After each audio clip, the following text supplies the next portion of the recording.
এই গরমে ঝোল জাতীয় খাবার আমার মনে হয় বেশিরভাগ মানুষের পছন্দ। তো আজকে রুই মাছের সাথে আলু, ডালের বড়ি একটা ঝোলের রেসিপি শেয়ার করছি। প্রথমে লবণ হলুদ মাখিয়ে রাখা, এটা একটা কমন প্রসেস বলা চলে। কেউ চাইলে লবণ হলুদ মাখিয়ে নাও নিতে পারে, কিন্তু এটা মাছ ভাজার জন্য প্রযোজ্য। মাছ ভাজার ক্ষেত্রে কিন্তু আরও ওয়ে ব্যবহার করা যায়। তো আমি একটু তেল গরম করে নিয়ে রুই মাছের পিসগুলো দিয়ে দিচ্ছি। তো বেশ কয়েকটা বলতে 4টা মোটে পিস নিয়েছি। এই পিস দিয়ে আজকে রান্নাটা সেরে নেব। তো আজকে এই মাছটা ভালো করে ভেজে নিচ্ছি।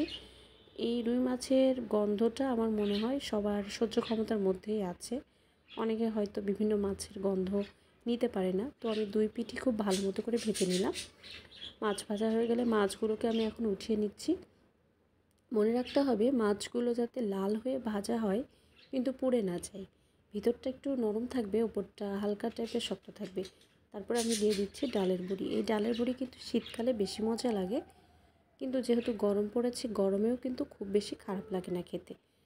তো একটু ঝোল টাইপের যেহেতু রুই মাছের সাথে এই ডালের বড়িটা বেশ ভালো যায়, আর সাথে আলু থাকলে তো কথাই নেই। তো এই ডালের বড়ি ভেজে নেওয়ার কারণ হচ্ছে এর যে উৎকো গন্ধ সেটা চলে যাবে। আমি সামান্য পরিমাণে তেলের উপরে পেঁয়াজ দিয়ে দিচ্ছি। তারপরে এখানে দিয়ে দিব লবণ লবণ দিয়ে এলাম। এটা যেহেতু সরিষার তেলে কিন্তু এরকম একটু বাবল হতেই পারে। তারপরে দিয়ে দিলাম হলুদ। আর কড়াইটা যেহেতু আগে মাছ ভাজার কড়াই তেল দিয়েছি, সেহেতু এরকম হচ্ছে।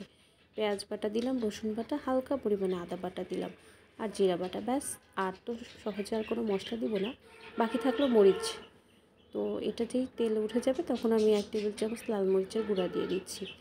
খুব বেশি মশলা তেল আমি এতে ব্যবহার করিনি। তারপরে ধুয়ে রাখা আলুগুলো দিয়ে দিলাম।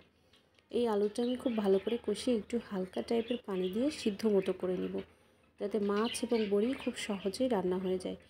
আমি এই পানিটুকু দিলাম, হাফ গ্লাসের কম। বাসায় এরকম গ্লাস থাকলে সেরকম দিতে পারেন। এই পানিটা এরকম শুকিয়েছে, এরকম হয়ে যাবে। তখন আমি 2 কাপ পরিমাণ পানি দিয়ে দিব ঝোলের জন্য। এই পানিটা একটু ফুটলেই আমি মাছ এবং বড়িগুলো দিয়ে দিব।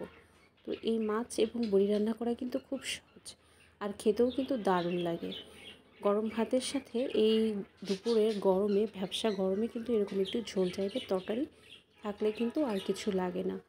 তো আজকের ভিডিও পর্যন্তই। Thanks for watching.